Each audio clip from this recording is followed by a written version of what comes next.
नमः विष्णुपदाय कृष्णपृष्ठाय भूतले श्रीमते भक्तिवेदांत स्वामी निति नामिने। नमस्ते सारस्वती देवे गौरवाणी प्रचारिणे निर्विशेष शून्यवादी पाश्चात्य देश तारिणे। नमः विष्णुपति कृष्ण चैतन्य प्रभु नित्यानंद श्री अद्वैत गदाधर शिवासदि गौर भक्तवृंद। हरे कृष्ण कृष्ण कृष्ण हरे हरे, राम राम राम हरे हरे।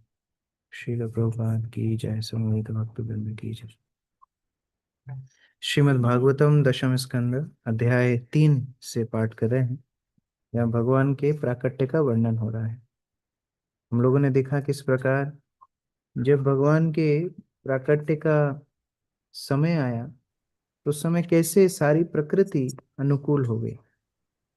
रोहिणी नक्षत्र में, भाद्र मास में, और सारी प्रकृति जिस तरह पुष्प अपने आप खिल गए, सारी पत्तियां प्रफुल्लित हो गई, सारे तालाब, नदी इत्यादि स्वच्छ हो गए।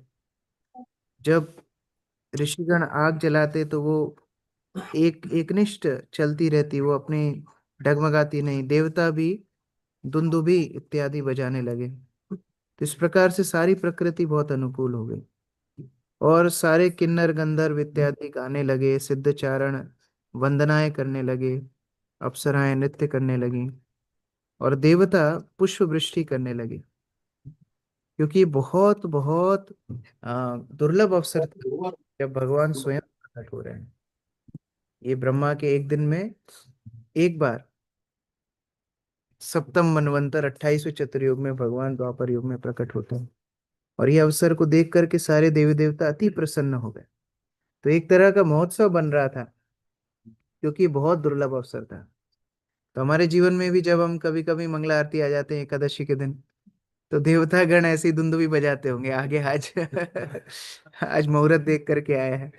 तो उसी तरह यहाँ पर उत्सव हो रहा था। और सबसे पहले जब भगवान प्रकट हुए तो वसुदेव भगवान का दर्शन करते हैं। तम अद्भुतम बालकम अम्बुजीक्षणम चतुर्भुजम शंख गदादि उदायुधाम श्रीवत्स लक्ष्मम गलशोभिकौस्तुभम पीतांबर सांदर पयोद शोभगम। किस प्रकार ये अद्भुत बालक है, ये सामान्य नहीं है। ये यद्यपि बाल रूप में भगवान प्रकट हो रहे हैं, लेकिन ये सामान्य बालक नहीं है। यहाँ पर कई आचार्य बताते हैं, यहाँ बालक शब्द बताता है कि जिनके एक एक रोम से, एक एक बाल से, का अर्थात ब्रह्मा, वर्णमाला में पहला अक्षर का माना गया है।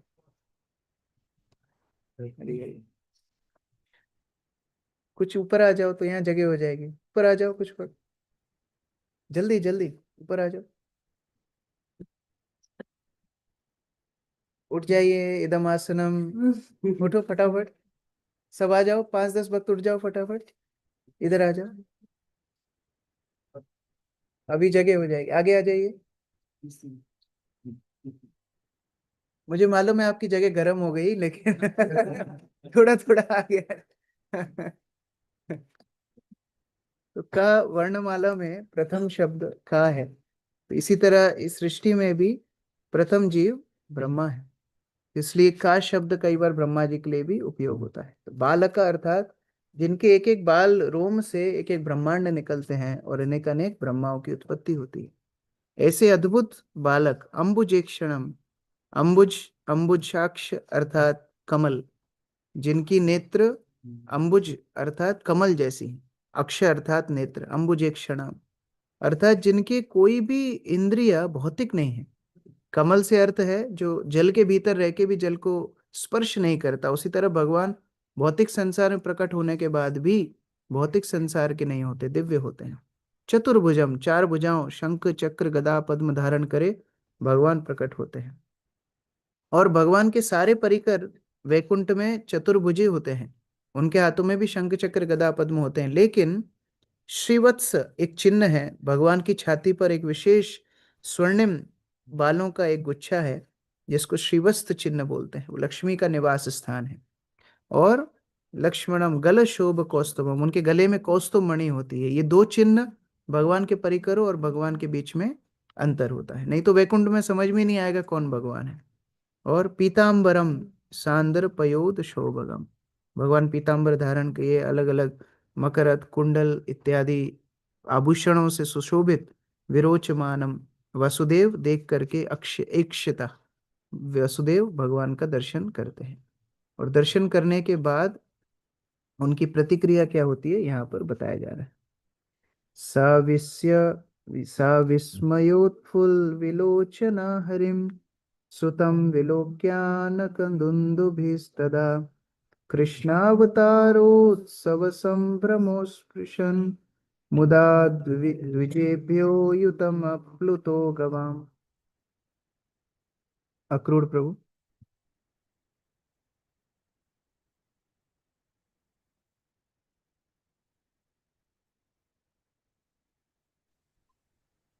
वो भी थोड़ा सा नीचे कर दीजिए। जब वसुदेव ने अपने विलक्षण पुत्र को देखा तो उनकी आंखें आश्चर्य से विस्फारित रह गई। उन्होंने परम हर्ष में मन ही मन 10,000 गाय एकत्र की, उन्हें ब्राह्मणों में वितरित कर दिया, मानो कोई दिव्य उत्सव हो।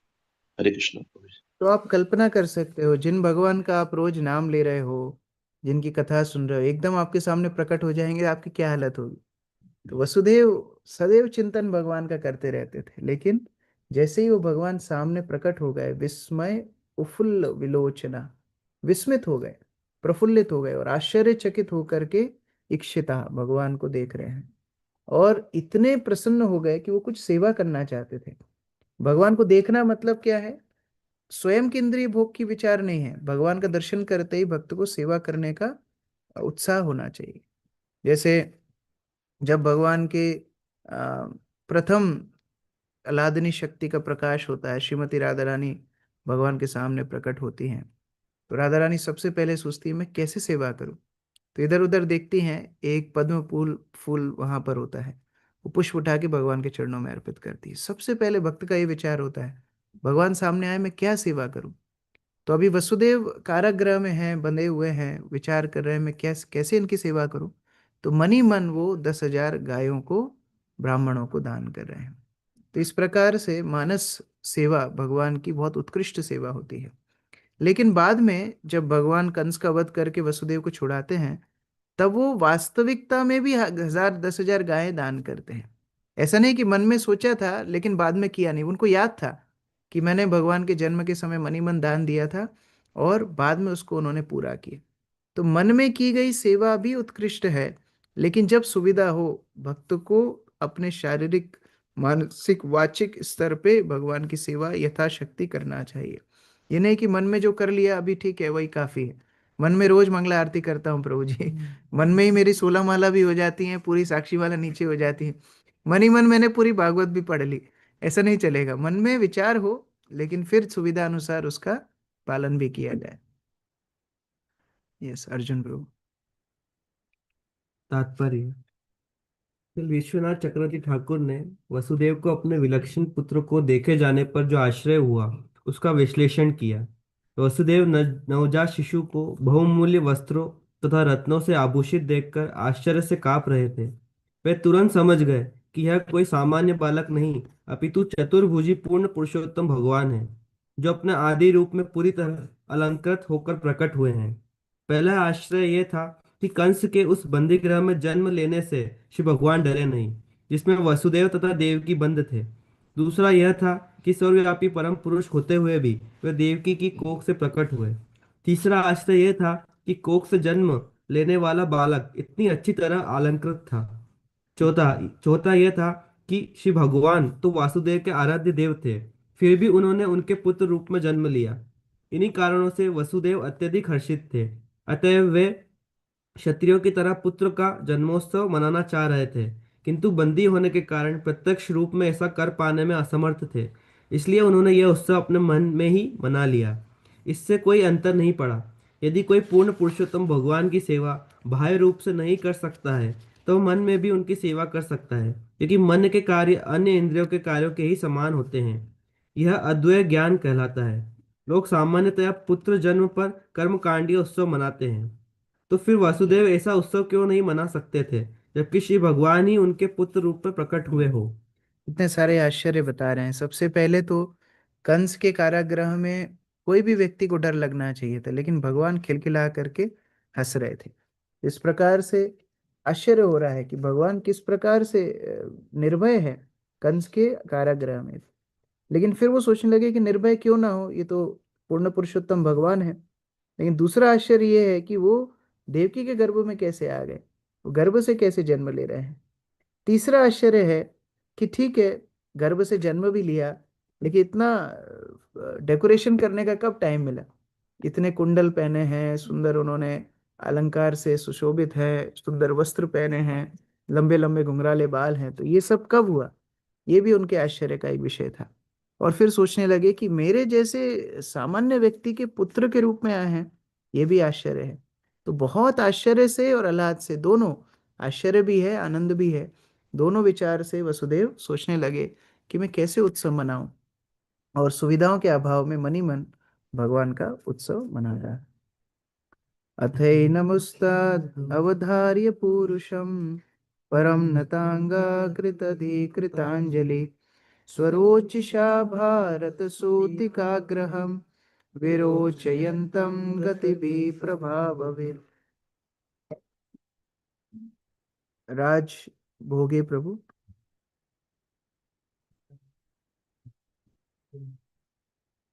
हे भरतवंशी महाराज परीक्षित, वसुदेव यह समझ सके कि यह बालक पूर्ण पुरुषोत्तम भगवान नारायण है। इस निष्कर्ष पर पहुंचते ही वे निर्भय हो गए, हाथ जोड़े, मस्तक नवाए तथा एकाग्रचित होकर वे उस बालक की स्तुति करने लगे, जो अपने सहज प्रभाव के द्वारा अपने जन्म स्थान को जगमग कर रहा था। तो पहले तो विस्मित तो हो ही रहे थे, लेकिन फिर विचार किया ये तो साक्षात भगवान है। तो वसुदेव अभी भगवान के ऊपर अपना ध्यान केंद्रित करके प्रार्थनाएं कर रहे हैं। अभय प्रभु। इतने में महान आश्चर्य से चकित वासुदेव ने अब अपना ध्यान पूर्ण पुरुषोत्तम भगवान की तरफ किया। वे श्री भगवान के प्रभाव से समझकर निर्भय हो गए, क्योंकि वे जान गए कि श्री भगवान उनकी रक्षा के लिए प्रकट हुए हैं। यह जानकर कि साक्षात पुरुषोत्तम भगवान उपस्थित हैं, उन्होंने इस प्रकार यथोचित रूप में स्तुति की। तो अगर भक्त भगवान को कुछ ना भी दे पाए, कुछ अर्पित ना भी कर पाए, और कुछ भी प्रकार से सेवा करने में असमर्थ हो, कम से कम भगवान को प्रार्थनाएं तो कर ही सकते हैं। वसुदेव विचार करने लगे, मैं क्या दे सकता हूँ, मैं कम से कम प्रार्थनाएं कर सकता हूँ। कल हम लोग शाम को चतुर्थ स्कंद से एक स्थान पे कक्षा दे रहे थे, तो वहां पर पृथु महाराज का उल्लेख आ रहा था।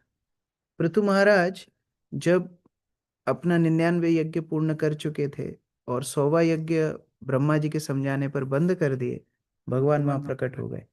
इंद्र को पृथु महाराज ने क्षमा कर दिया, सारा जो कार्य था वो सब पूर्ण हो गया।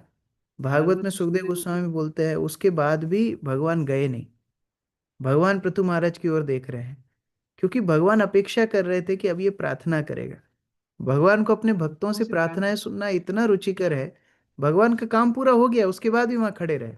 फिर पृथु महाराज सुंदर प्रार्थनाएं अर्पित करते हैं, किस प्रकार भगवान आप मुझे करोड़ों कान दीजिए जिससे मैं आपकी कथाएं श्रवण कर सकूं, किस प्रकार आपके शुद्ध भक्तों की संगति मुझे मिलती रहे। आपके शुद्ध भक्त जब आपकी कथा का गुणगान करते हैं तो उनकी वाणी से आपकी केसर युक्त चरणों की रज की वर्षा होती है। वास्तव में उनकी वाणी वाणी नहीं, आपके चरणों की रज है। और इस प्रकार से पूरे ब्रह्मांड को पवित्र करने वाली आपके शुद्ध भक्तों की संगति है। और इसीलिए आप मेरे मांगने की अपेक्षा मत कीजिए, जो आप मेरे लिए श्रेयस्कर समझे। जैसे एक पिता अपने पुत्र के लिए सब अच्छा चाहता है, वैसे ही आप मेरे लिए जो श्रेयस्कर समझे आप मुझे दे दीजिए। तो इतना प्रसन्न भगवान हो गए। भगवान फिर उत्तर में बोलते हैं, पृथु महाराज आप जब तक मेरे वचनों का पालन करेंगे माया आपको स्पर्श नहीं करेगी। और ये भक्ति मैं आपको भेंट रूप में देता हूँ, मैं आपको और सेवा का मौका देता हूँ, ये सेवा करके आप मेरे धाम में प्रवेश कर जाएंगे। तो इस प्रकार बहुत प्रिय है भगवान को जब हम लोग उनके सामने प्रार्थना करते हैं।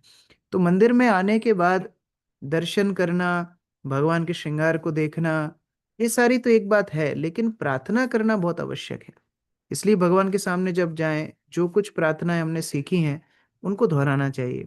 या फिर अगर प्रार्थनाएं नहीं भी आती तो अपने हृदय से भगवान को कम से कम कृतज्ञता अर्पित करनी चाहिए कि भगवान आपने मुझे मानव जन्म दिया, आपने मुझे भक्तों का संग दिया, आपने हरि नाम लेने का मौका दिया, मैं बहुत कृतज्ञ हूँ। इस प्रकार से कुछ ना कुछ प्रार्थना भक्त को हमेशा करना चाहिए। तो वसुदेव अब भगवान को अपनी प्रार्थनाएं अर्पित कर रहे हैं। श्री वसुदेव उवाच विदितोऽसि भवान् साक्षात् पुरुषा प्रकृते परा केवलुनाभ भावानंद स्वरूपा सर्वबुद्धिदृक्। देवेंद्र प्रभु।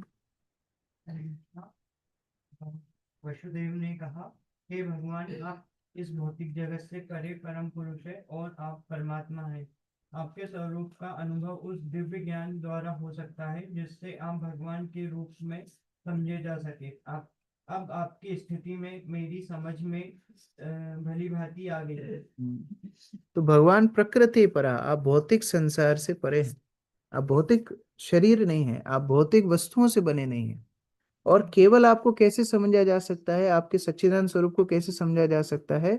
श्रवण के माध्यम से, केवल और केवल श्रवण के माध्यम से, दिव्य ज्ञान के माध्यम से आपको समझा जा सकता है। आप मेरे सामने प्रकट हुए हैं, मैं ये देख पा रहा हूं कि आपका रूप भौतिक नहीं है। अंकित निगम प्रभु। वसुदेव के हृदय के भीतर अपने पुत्र के प्रति स्नेह तथा भगवान की दिव्य प्रकृति का ज्ञान दोनों जागृत हुए। प्रारंभ में तो वासुदेव ने सोचा ऐसे सुंदर बालक के जन्म लिया है जिसे कंस आकर मार डालेगा। किंतु जब उनकी समझ में यह बात आ गई कि यह सामान्य बालक नहीं अपितु साक्षात भगवान है, तो वे निर्भय हो गए। वे अपने पुत्र को हर तरह से अद्भुत एवं भगवान समझकर भगवानोचित स्तुति करने लगे। कंस के उत्पीड़नों से निर्भय होकर उन्होंने एक ही समय उस बालक को स्नेह का पात्र तथा स्तुति द्वारा पूजा का पात्र स्वीकार किया। हरे कृष्ण। स एव स्वप्रकृतिदं दृष्टावग्रेण त्रिगुणात्मकं तदनु त्वं हय प्रविष्टा इव पवायसे। बबीता माता जी। हरे कृष्णा प्रभु जी, धन्यवाद, प्रणाम। हे भगवान, आप वही पुरुष हैं जिन्होंने प्रारंभ में अपनी बहिरंगी शक्ति से इस भौतिक जगत की सृष्टि की।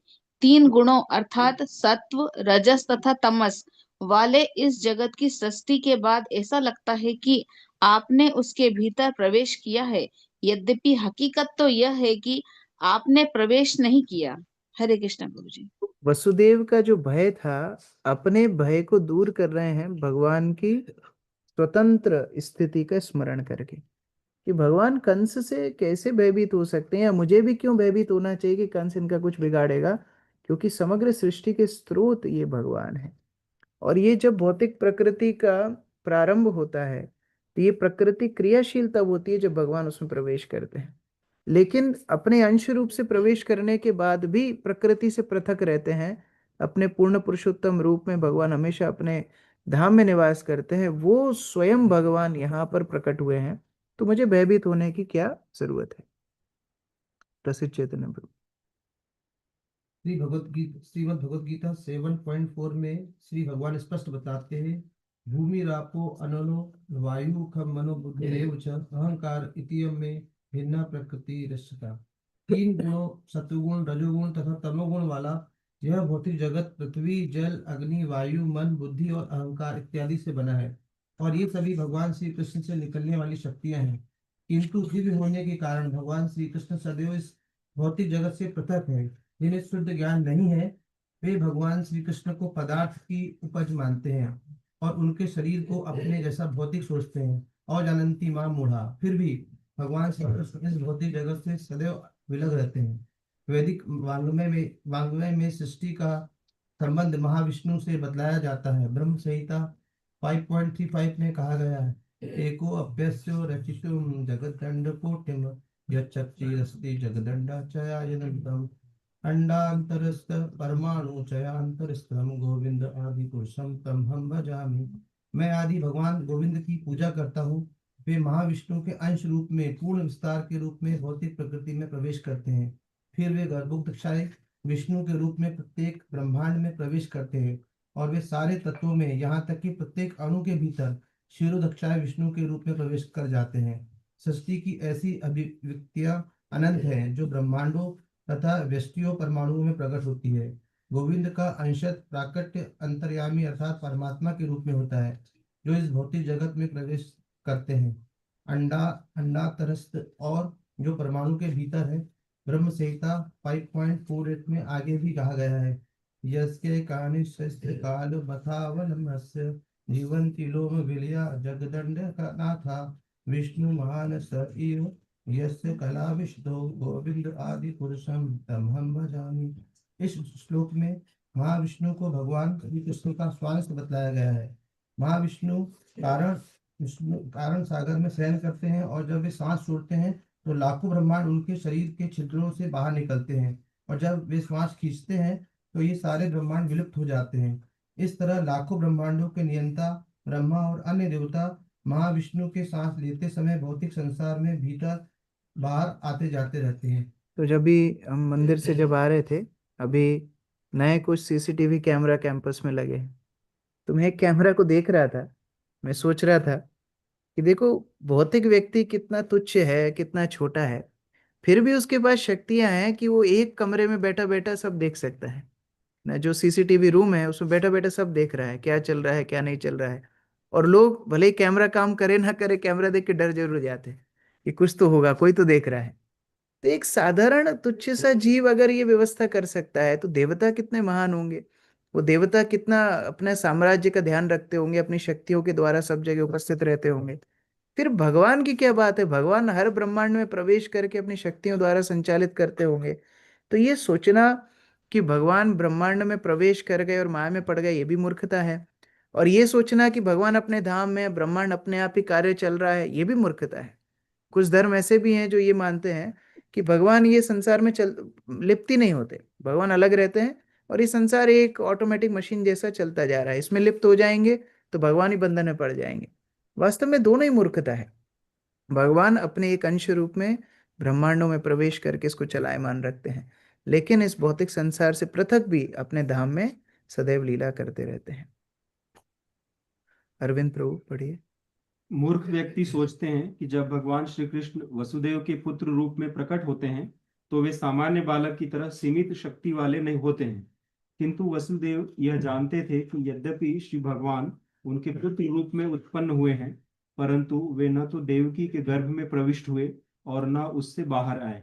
प्रत्युत श्री भगवान सदैव वहां विद्यमान थे। श्री भगवान भीतर और बाहर सर्वत्र उपस्थित रहते हैं, सर्वव्यापी हैं, प्रविष्ट इव भाव्यस्य। ऐसा लगता है कि वे देवकी के गर्भ में प्रविष्ट हुए और अब वसुदेव के पुत्र रूप में प्रकट हुए हैं। वसुदेव द्वारा इस ज्ञान की अभिव्यक्ति संकेत करती है कि वसुदेव को पता था कि ये घटनाएं किस तरह घटी।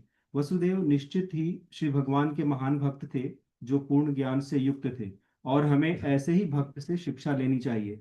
इसीलिए श्रीमद् भगवद गीता की संस्तुति है, तद्विधि प्रणिपातेन परिप्रश्नेन सेवया उपदेक्षन्ति ते ज्ञानम ज्ञानिन तत्वदर्शिनः।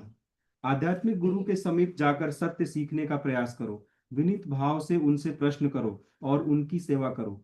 स्वरूप सिद्ध व्यक्ति ही तुम्हें ज्ञान प्रदान कर सकता है, क्योंकि उसने सत्य को देखा है। वसुदेव ने पूर्ण पुरुषोत्तम भगवान को जन्म दिया, फिर भी उन्हें इसका पूर्ण ज्ञान था कि श्री भगवान किस तरह प्रकट तथा अप्रकट होते हैं। अतएव वे तत्वदर्शी अर्थात सत्य के दृष्टा थे, क्योंकि उन्होंने स्वयं देखा था कि परम सत्य किस तरह उनके पुत्र रूप में प्रकट हुए थे। वसुदेव अज्ञानी न थे, जिससे वे यह सोचते कि चूंकि श्री भगवान उनके पुत्र रूप में उत्पन्न हुए हैं, अतः वे सीमित हो गए हैं। श्री भगवान असीम रूप से विद्यमान हैं और भीतर बाहर सर्वव्यापी हैं, अतः उनके प्रकट होने या अदृश्य होने का प्रश्न ही नहीं उठता। इस प्रकार से प्रभुपाद जो तात्पर्य के अंत में एक दिशा हमें दे रहे हैं, कभी कभी मन में ये आ सकता है कि अच्छा, वसुदेव और देवकी के पुत्र भगवान बन गए, मैं भी बहुत अच्छी भक्ति करूंगा, मेरे साथ ही भगवान इस तरह लीला करेंगे। वास्तव में इस तरह विचार करना विनम्र वैष्णव की पहचान नहीं है। विनम्र वैष्णव क्या सोचेगा, वसुदेव को भगवान इतना प्रेम करते हैं, अगर मैं वसुदेव की जैसे भक्तों की सेवा करूंगा, भगवान मुझे भी प्राप्त हो जाएंगे। तत्वदर्शी व्यक्ति को सेवा करने से वो तत्व प्रकाशित कर देते हैं। ये तत्वदर्शी हैं। दर्शन का दो अर्थ होता है, दर्शन अर्थात सिद्धांत या फिलॉसफी, तो जो सिद्धांत को जानते हैं वो भी तत्वदर्शी हैं, और एक दर्शन का मतलब होता है डायरेक्ट वो दर्शन कर रहे हैं। तो यहाँ तो वसुदेव डायरेक्ट भगवान को दर्शन कर रहे हैं, वो भी तत्वदर्शी हैं। तो ऐसे वैष्णवों का आश्रय लेकर हम भगवान के तत्व को जान सकते हैं। पथ क्या है? तद्विधि प्रणिपातेन परिप्रश्नेन सेवया। उनको विनम्र भाव से समर्पण करना चाहिए, उनसे प्रश्न पूछना चाहिए, उनकी सेवा करनी चाहिए। जब इस प्रकार का भाव होगा, तत्वदर्शी भक्त भगवान को हमारे हृदय में प्रकट कर देंगे। और भगवान इतनी स्वतंत्रता ऐसे भक्तों को देते हैं कि अगर कोई भक्त किसी जीव को कृष्ण को स्पुर्द करना चाहता है, तो भगवान भी उस भक्त को रोकते नहीं है। भगवान भी अपने बस में नहीं है। अगर भक्त किसी को भक्ति देना चाहता है, तो भगवान भी उसमें हस्तक्षेप नहीं करते। इतना अधिकार भगवान ने अपने भक्तों को दे रखा है। आप देखिए, पंचम स्कंद में जब जड़ भरत का चरित्र हमने पढ़ा था, तो रहुगण कितना अपशब्द जड़ भरत को बोल रहे हैं। अभी क्या योग्यता थी रहुगण की कि उनको कृष्ण भक्ति का उपदेश मिलना चाहिए था, लेकिन जड़ भरत ने निश्चय कर लिया देना है। जो जड़ भरत अपने पिताजी के लिए नहीं बोले, अपनी माता के लिए मुंह नहीं खोले, पूरा जीवन कुछ प्रवचन नहीं किए, उन्होंने बस विचार कर लिया मुझे इसको भक्ति देना है। और जब विचार कर लिया भक्ति देना है, अब भगवान भी हस्तक्षेप नहीं कर रहे हैं। अभी भगवान भी कुछ योग्यता रहुगण की नहीं देख रहे हैं। और जैसे ही उन्होंने कृष्ण भक्ति का उपदेश किया, रहुगण के हृदय में भक्ति जागृत हो गई। और वही रहुगण बोलता है कि बिना महत लोगों की कृपा के भगवान को प्राप्त करना, न तपस्या से, न ज्ञान से, न योग से, न कर्म से, किसी अवस्था से भगवान को प्राप्त नहीं किया जा सकता। एकमात्र तत्वदर्शी वैष्णवों के चरणों की रज से ही भगवान को प्राप्त किया जा सकता है। तो जब तक ये हृदय में अहंकार रहेगा कि मैं बहुत बड़ा भक्त हूँ, मेरे साथ सबको बहुत अच्छे से बात करनी चाहिए, मुझे सब कुछ, मेरे प्रति सबका सम्मान भाव होना चाहिए, भगवान हमसे कोसों दूर रहेंगे। हम लोग अपने आप को, दूसरों को, सबको मूर्ख बना रहे हैं। लेकिन जब विनम्र भाव रहेगा, विनीत भाव रहेगा, दैन्य भाव रहेगा, तब जाकर के भगवान का आश्रय भक्तों के माध्यम से जीव ले पाता है। कई बार ये भी प्रश्न आता है कि भगवान अपने भक्तों को कष्ट क्यों देते हैं। हम लोग कुछ दिन पहले भी चर्चा कर रहे थे, जिस दिन भक्ति के पथ पर कोई पैर रख देता है, जिस दिन भगवान का नाम लेना शुरू कर देता है, जिस दिन कोई मंदिर में आ जाता है, जिस दिन कोई भागवत को स्पर्श कर लेता है, उस दिन से यमराज का अधिकार उसके ऊपर खत्म हो जाता है। तो फिर भक्त कष्ट क्यों भोगते हैं? भगवान कभी कभी अपने भक्तों को कठिन स्थिति देते हैं, चाहे शारीरिक असुविधा हो, चाहे मानसिक प्रताड़ना हो, कुछ भी हो, जिससे वो दैन्य रहे, जिससे विनम्र रहे। वो दैन्य भाव भगवान को बहुत प्रिय है। अहंकार भगवान को कभी प्रिय नहीं है। तो यहाँ प्रभुपाद बता रहे हैं हमको अहंकारी नहीं बनना है, ये सोच के कि हाँ वसुदेव देवकी के पुत्र भगवान बन गए, मैं भी अभी टोकरी में भगवान को लेके घूमूंगा, डेयरी मिल्क खिलाऊंगा, मेरा भी वो वात्सल्य भाव आ जाएगा। ये हमारे साथ होने वाला है नहीं। हम केवल और केवल शुद्ध तत्वदर्शी वैष्णवों के चरणों का अगर आश्रय लेंगे, भगवान हमारे हृदय में प्रकाशित होंगे, और कोई उपाय नहीं है। नास्तेव नास्तेव नास्तेव गतिरन्यथा। इस प्रकार बहुत सुंदर प्रार्थनाएं वसुदेव कर रहे हैं। कई बार कोई पूछते भी हैं कि पहले देवकी को दर्शन क्यों नहीं दिया, पहले वसुदेव को क्यों दिया। तो वसुदेव के पहले अगर देवकी भगवान को प्रार्थना करने लगती, और देवकी अगर भगवान को, अभी देखेंगे हम, शिशु रूप में बना देंगी, वो चतुर्भुज से भगवान शिशु रूप में आ जाएंगे देवकी की प्रार्थना सुन के, तो वसुदेव को मौका ही नहीं मिलता प्रार्थना करने का। तो ऐसे कई बार होता है ना, आइसक्रीम लास्ट में सर्व की जाती है, आइसक्रीम पहले दे देंगे, बाकी आइटम खा ही नहीं पाएंगे। तो पहले वसुदेव की प्रार्थनाएं हो जाएंगी, और ऐश्वर्य भाव की प्रार्थना है, उसके बाद देवकी की ऐश्वर्य भाव से प्रार्थना शुरू होंगी, लेकिन फिर वात्सल्य भाव में जाएंगी और भगवान एक शिशु रूप में आ जाएंगे। और जो ये दोनों माता पिता, अभी दोनों मम्मी पापा भगवान के इतनी सुंदर प्रार्थनाएं कर रहे हैं, आप प्रकृति से परे हैं, आप सभी देवताओं के स्रोत हैं, सब कर रहे हैं, और जब भगवान शिशु बन जाएंगे, ये दोनों घबरा जाएंगे। अब आपकी रक्षा कैसे होगी, कंस आ जाएगा, आपको मार देगा, आपको कैसे बचाएंगे, तुरंत एकदम वात्सल्य भाव में वो लोग आ जाएंगे। तो बहुत सुंदर यहाँ दोनों की प्रार्थनाएं हैं।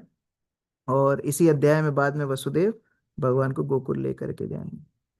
हरे कृष्ण। ग्रंथराज श्रीमद् भागवतम की जय, श्री प्रभुपाद की जय। किसी का कोई प्रश्न है? सुजाता माता जी। हरे कृष्णा प्रभु जी, धन्यवाद प्रणाम प्रभु जी। भागवत प्रवेश में कल एक क्विज डाली थी प्रभु जी ने, तो बहुत अच्छा प्रश्न था, लेकिन मुझे आ नहीं रहा था, तो आप उसका एक्सप्लेनेशन प्लीज दे देंगे क्या? क्या डाला था अमित प्रभु? मैं पढ़ती हूँ प्रभु जी। निम्न घटनाओं का सही तात्विक संयोजन कौन सा है? पहला चतुर्भुज नवजात कृष्ण, दूसरा ग्रहों का शांत होना, तीसरा भाद्रपद में वसंत, चौथा असुरों को कृष्ण का सामान्य लगना।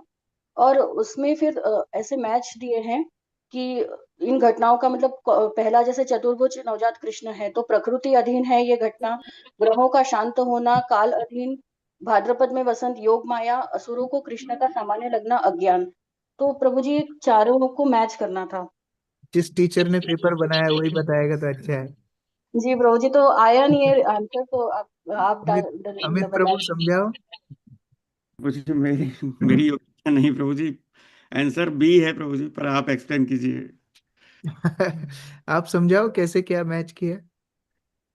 प्रभु जी चतुर्भुज नवजात कृष्ण मतलब ये कालातीत, मतलब भगवान तो कालातीत हैं, तो इस तरह से। और जो ग्रहों के मतलब बालक सामान्यतः काल के प्रभाव में छोटा पैदा होता है, भगवान चतुर्भुज रूप में आए, मतलब काल का प्रभाव भगवान के ऊपर नहीं है।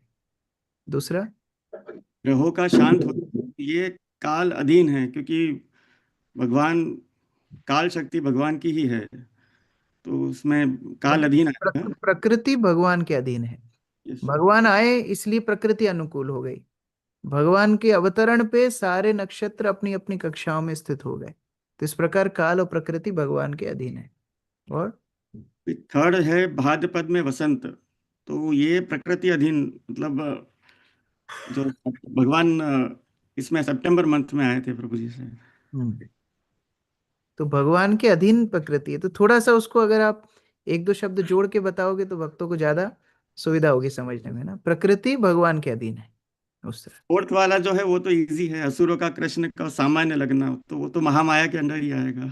हाँ, असुर गण महामाया के अंडर हैं कि भगवान को इतना सब कीर्ति देखने के बाद भी सामान्य समझते हैं। Very good. काश आप मेरे टीचर, मतलब अच्छा है आप मेरे टीचर नहीं थे, नहीं तो मैं हमेशा ही फेल होता। ठीक है अंकित निगम प्रभु। हरे कृष्ण प्रभु, दंडवत प्रणाम। हाँ ऐसे ही बोलो, जोर से बोलो। प्रभु जी, जैसे आपने बताया कि हम जब ऑल्टर्स में जाते हैं हमको कुछ प्रेयर्स करना चाहिए, तो क्या प्रेयर्स होनी चाहिए? बहुत प्रार्थनाएं हैं, जैसे दोनों प्रकार की प्रार्थनाएं होनी चाहिए। एक तो जो प्रार्थनाएं शास्त्रों में है या पूर्ववर्ती आचार्यों ने बोली हैं वो प्रार्थनाएं दोहरानी चाहिए, तो इसलिए याद भी करना चाहिए। वो प्रार्थनाएं शिक्षा अष्टकम जैसे हम बोलते हैं, या भगवत गीता के कुछ श्लोक हैं, या भागवतम में इतनी सुंदर प्रार्थना है, वैष्णव आचार्यों के गीत हैं, वो जाके भगवान के सामने दोहराना चाहिए। उससे हम अपनी चेतना को प्रार्थना कैसे करना है ये शिक्षा देते हैं। लेकिन दूसरा प्रार्थनाओं का अंग है स्वयं का भी दैन्य बोधिका बोलते हैं, अपनी स्थिति भी भगवान के सामने बोलनी चाहिए कि मैं कैसे संघर्ष कर रहा हूँ, मेरे भक्ति में क्या समस्याएं आ रही हैं, किस तरह मेरे अनर्थ मुझे परेशान कर रहे हैं, मैं आपका भक्त बनना चाहता हूँ, सेवा करना चाहता हूँ, आप मुझे मदद कीजिए। तो स्वयं की दैन्य बोधिका भी बोलना चाहिए। लेकिन आचार्यों की प्रार्थना रिपीट करने के दो फायदे हैं। एक तो हम सीखते हैं प्रार्थना कैसे करना है, और दूसरा भगवान उस प्रार्थना से आकर्षित होते हैं। हमारा रोना गाना भगवान को उतना आकर्षित नहीं करेगा, लेकिन आचार्यों की प्रार्थना भगवान का ध्यान एकदम केंद्रित कर देता है। उसके बाद फिर हम अपना धन्यता अर्पित कर सकते हैं।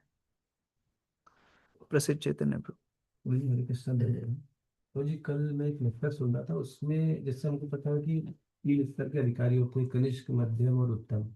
तो ऐसा बताया कि उत्तम में भी अलग अलग कैटेगरी होती है, जिसमें एक कैटेगरी के बारे में डिस्कशन हो रहा था, जिसमें कि एक लेवल पे एक उत्तम अधिकारी जो है वो प्रचार नहीं करता। वो इसलिए प्रचार नहीं करता है क्योंकि उसको वो मानता है कि दूसरे लोग उससे श्रेष्ठ हैं, तो इसलिए वो प्रचार नहीं करता है, और वो सोचता है कि दूसरे लोग ज्यादा श्रेष्ठ है। दूसरा परिवाराचार्य और परमहंस में क्या अंतर है? उत्तम अधिकारी वास्तव में प्रचार इसलिए नहीं कर पाते हैं क्योंकि वो हृदय से ये अनुभव करते हैं कि सारे जीव भगवान को ज्यादा प्रिय हैं, मैं सबसे पतित हूँ। हृदय से अनुभव करते हैं। हो सकता है कोई के अंदर दैन्यता हो, लेकिन वो इतनी दैन्य है, इतने दैन्य है कि वो अपने आप को सबसे तुच्छ मानते हैं। कोई जीव सांस भी ले रहा है ना, वो सोचते हैं इसका सांस लेना भगवान को ज्यादा प्रिय है। वो ये नहीं देखते वो कर्म में है कि वो बंधन में है, कि वो शुद्ध है कि अशुद्ध है। वो इस सबको भगवान के ज्यादा प्रिय मानते हैं, इसलिए उनके लिए प्रचार करना बहुत मुश्किल है। आप देख लीजिए, कभी कभी भक्तों के जीवन में ऐसे दैन्यता कभी कभी आती है। उनको लगता है मैं भक्ति अच्छे से नहीं कर रहा हूँ, और उस दिन आपके सामने कोई भक्त गड़बड़ भी करेगा ना, आपको बोलने के पहले संकोच होगा, अरे ये गड़बड़ कर रहा है, लेकिन मेरे से ज्यादा कौन पतित है, ऐसा भाव कभी कभी हमारे हृदय में आता है। अब वैष्णव जो उत्तम स्तर पे है, उनका हमेशा ही भाव ये होता है, तो उनके लिए किसी को उपदेश देना, किसी को करेक्ट करना बहुत मुश्किल है। लेकिन वो उत्तम अधिकारी मध्यम स्तर पे आते हैं प्रचार करने के लिए, उनके लिए वो आर्टिफिशियल है कि वो दूसरे को उपदेश दे रहे हैं। वास्तव में नेचुरल उनकी स्थिति क्या है? नेचुरल स्थिति यही है कि सब मुझसे ज्यादा श्रेष्ठ करें। और परमहंस और परिव्राजकाचार्य, ये सन्यास की दो स्थिति है, कुटिचक, बहुदक, परमहंस, परिव्राजकाचार्य। परिव्राजकाचार्य और परमहंस, ये 4 स्तर है। कुटिचक अर्थात जब कोई सन्यास लेता था पहले, तो वो घर के थोड़ा दूर रहता था, लेकिन वो भिक्षा विक्षा नहीं करता, घर वाले उसको राशन पानी देते थे कि तुम केवल भजन करो, तुम घर में मत लिप्त हो, लेकिन तुम्हारा खाने पीने की व्यवस्था तुमको नहीं करनी, हम भेज देंगे।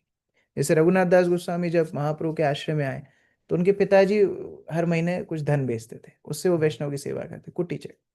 बहुदक अर्थात फिर वो गांव में रहते हैं, अब घर से नहीं लेते, लेकिन अलग अलग भिक्षा करते हैं। बहुदक मतलब दूसरे दूसरे जगह जाके भिक्षा करके अपना काम चलाते हैं। तीसरा है परिव्राजकाचार्य। अभी वो भिक्षा करने के लिए उनका मन नहीं है, उनको एक गांव में रहने के लिए मन नहीं है, वो विचरण करते हैं प्रचार के लिए। परिव्राजक, वो केवल भ्रमण करते हैं, एक जगह पे 2-3 दिन से ज्यादा नहीं रहते, प्रचार करते हैं। और परमहंस मतलब अभी वो ऐसी स्थिति में आ गए, वो जहां रहे प्रचार करें नहीं करें, भ्रमण करें नहीं करें, हमेशा कृष्ण चिंतन में है। तो सबसे उच्च स्थिति परमहंस। तो 4 सन्यास के स्तर है। परमहंस और नित्य मुक्त। नित्य मुक्त अलग कॉन्सेप्ट है। नित्य मुक्त मतलब भगवान के कुछ परिकर जो भौतिक संसार में आते हैं केवल जीवों का उद्धार करने, वो नित्य मुक्त है। लेकिन परमहंस मतलब कोई भी वैष्णव परमहंस स्तर पे पहुंच सकता है शुद्ध भक्ति का आश्रय लेके। हो सकता है वो बद्ध अवस्था में हो, लेकिन वो मुक्त भी हो सकता है। जैसे जैसे गौर किशोर दास बाबा थे, वो प्रचार नहीं करते थे, पर वो उतने वो थे कि मतलब वो, तो उनको कैसे देखा वो, मतलब परमहंस। वास्तव में परमहंस परिव्राजकाचार्य उनको भी बोला जा सकता है, क्योंकि उनका चलना फिरना ही प्रचार था। भक्ति सिद्धांत सरस्वती ठाकुर बोलते हैं, मेरे गुरु महाराज बिना बोले पूरे विश्व का प्रचार करते हैं, उनको देखना ही प्रचार है। एक बार सिद्धांत सरस्वती प्रवचन कर रहे थे, पीछे गौर किशोर दास बाबा जी महाराज आके पीछे बैठ गए, तो यही कनिष्ठ मध्यम उत्तम पे प्रवचन कर रहे थे। तो कनिष्ठ अधिकारी के ऊपर खूब व्याख्या किए, फिर मध्यम अधिकारी के ऊपर खूब व्याख्या किए, फिर बोलते हैं उत्तम अधिकारी के ऊपर क्या व्याख्या करूं, मेरे गुरु महाराज है, उनको देख लीजिए, यही उत्तम अधिकारी है। तो उनको देख के पूरा विश्व प्रचार हो रहा था, तो उनको भी अगर परिव्राजकाचार्य और परमहंस बोले तो उसमें कोई दोष नहीं है। मीनू माता जी। हरे कृष्ण प्रभु जी, दंडवत प्रणाम। प्रभु जी, जैसे आप कहते हैं भक्ति मतलब जैसे हम भक्ति करते हैं तो हमारा जब मतलब बुढ़ापा आता है तो हम मतलब हमारा वो अभ्यास रहता है हम उसका नाम ले, लेकिन कई लोग होते हैं मतलब भक्ति भी करते हैं, लेकिन जब बुढ़ापा आता है तो मतलब ना तो वो भक्ति कर पाते हैं ना भगवान का नाम ले पाते, तो मतलब कैसे मतलब इस फलेन तरह के। परिचय थे। प्रभुपाद बोलते हैं एक तोता पूरा जीवन राम राम राम कर रहा है, लेकिन जब बिल्ली पकड़ती है तो टें टें टें ही निकलता है, और राम राम राम नहीं निकलता है। तो अगर पूरा जीवन भक्ति अच्छे से किया होता, तो वृद्ध अवस्था में, मृत्यु की अवस्था में भगवान का चिंतन होता। भजन करे, भजन भजन क्या कहावत है, अ, मरते जान ले होय, भजन करो साधन करो मरते जान ले होय। आपने भजन किया, साधना की, कब पता पड़ेगा? आपकी वृद्ध अवस्था में, मृत्यु के समय पता पड़ेगा कितना चिंतन भगवान का है। तो बाहर से देखने में तो लग रहा है कि बहुत अच्छा भजन चल रहा है, लेकिन जब बिल्ली पकड़ेगी माया रूपी तो टेंटे निकलेगा कि राम राम निकलेगा, वो हमारे भजन का परीक्षा होगी। उस तरह। तो ये शरीर पे भी निर्भर करता है कि प्रभु जी जैसे हमारा शरीर मतलब वो हो जाता है, हम करने योग्य नहीं होते, या हमारा मन ही मतलब खत्म हो जाता है इस टाइम। नहीं, अगर अभ्यास नहीं है भगवान का चिंतन करने का, तो शारीरिक असुविधा में चेतना शरीर की असुविधा में ज्यादा लगेगी, भगवान के चिंतन में नहीं लगेगी। आप भीष्म पितामह को देखिए, पूरे शरीर में बाण लगे हैं, लेकिन भगवान का चिंतन, भगवान को प्रार्थनाएं कर रहे हैं, क्योंकि पूरा जीवन अभ्यास किया था। तो उसी तरह जब सब कुछ अच्छा चल रहा है तब भगवान का चिंतन का अभ्यास हो, तो फिर संकट के समय भी भगवान का चिंतन होगा। और अभी केवल मुख में नाम चल रहा है, लेकिन चिंतन विषय में लगा है, तो जब शरीर असुविधा में पड़ेगा तो भगवान का चिंतन नहीं होगा। तो ये दोनों में अंतर है। तो प्रभु जी जैसे वो जो लोग करते हैं तो क्या वो आर्टिफिशियली भगवान का नाम लेते हैं, मतलब जो इतने टाइम से जो अभ्यास कर रहे हैं और अंत मतलब बुढ़ापे में अब बेड पे लेटे हैं नहीं ले पा रहे हैं, तो मतलब वो तो वही वो बता सकते हैं और भगवान बता सकते हैं, दो ही लोग बता सकते हैं। उनका भजन कैसा है ये परीक्षा करना तो हमारे लिए संभव नहीं है। तो भगवान बता सकते हैं और वो बता सकते हैं। और देखो भगवान बहुत करुणावान है, भगवान सब कुछ याद रखते हैं। हो सकता है वो वृद्धावस्था में नहीं याद कर पा रहा है, लेकिन भगवान उसका गिना हुआ नाम भी याद रखेंगे, युवावस्था में की हुई भक्ति भी याद रखेंगे। लेकिन उत्कृष्ट भक्ति की बात चल रही है, जो उत्कृष्ट भक्त है हर अवस्था में भगवान का चिंतन करते हैं। अभी हमारे मंदिर में एक माता जी हैं, कृष्ण नंदिनी माता जी, 80 साल की है, अभी बहुत बीमार है। उनका ब्रेन में ट्यूमर फट गया था, ब्लीडिंग बहुत कुछ हुआ। अभी भी वो मंगला आरती आ रही हैं, व्हील चेयर पे उनके बच्चे लोग लेके आ रहे हैं, पूरा प्रोग्राम अटेंड कर रही हैं। वो प्रभुपाद के सामने जाती हैं तो कोई उनके हाथ से फूल लेके चढ़ाता है तो डांट देती, क्यों मैं चढ़ाऊंगी। वो खुद फूल चढ़ाती है और एकादशी पालन करती है, पारण करती है, सारे कार्य करती है। हम लोग जो हॉस्पिटल से वो आई उनको देखने के लिए गए, वो अचेतन पड़ी है फिर भी माला घुमा रही है, मुख चल रहा है हरे कृष्णा चल रहा है। तो जिनका अभ्यास एकदम उत्कृष्ट है उनको फिर हर अवस्था में भगवान का चिंतन होगा, ये उत्कृष्ट भक्ति है। लेकिन जो नहीं भी कर पा रहा है भगवान उसको भूलते नहीं है, भगवान उसके लिए भी कृतज्ञ है। Thank you Vipin. प्रभु जी। हरे कृष्ण प्रभु जी, दंडवत प्रणाम। तो जैसे इसमें आज बताया कि वसुदेव महाराज ने मतलब जेल में थे तो उन्होंने मानसिक सेवा की, तो वो मानसिक सेवा भी स्वीकार हुई। जैसे हम तो मानसिक अपराध इतने करते हैं तो फिर मतलब कई बार ऐसा वो भी स्वीकार होते हैं। मन में किए गए पाप नहीं लगते हैं, लेकिन मन में किए गए अपराध जरूर लगते हैं। अपराध और पाप में बहुत अंतर है। पाप मतलब जहां व्यक्ति विषय को भोग रहा है लेकिन आध्यात्मिक विषय वस्तु को डिस्टर्ब नहीं कर रहा है। मान लीजिए सरकार ने बहुत सारे गार्डन्स लगाए हैं, आप वहां से फूल तोड़ रहे हो, लेकिन एक दिन राष्ट्रपति भवन में गए वहीं का आपने फूल तोड़ लिया, दोनों तो अपराध अलग अलग है ना। वहां हो सकता है 500 का फाइन लगेगा, वहां तो आपको उठा के जेल में डाल देंगे। उसी तरह अपराध बहुत गंभीर है, जहां वैष्णवों के प्रति, भगवान के प्रति, सेवा के प्रति, नाम के प्रति, धाम के प्रति जब हम अपराध करते हैं, भले ही मन में हो, हमारी भक्ति सूख जाती है, हमारे भक्ति में मन नहीं लगता है, हरि नाम नहीं होता। इसलिए मानसिक अपराध से भी बचना चाहिए। मानसिक अपराध से कैसे बच सकते हैं? दो दो उपाय हैं। एक तो मन को हमेशा सकारात्मक वस्तुओं में लगाना चाहिए, भगवान के नाम गुण रूप लीला के चिंतन में। और दूसरा, वैष्णव के गुणगान श्रवण करना चाहिए। जितना हम महत्व गुणगान श्रवण करेंगे उतना अपराध बोध से मुक्त हो। उस तरह। ठीक है, बहुत बहुत धन्यवाद। फिर आगे प्रश्न कर लेंगे।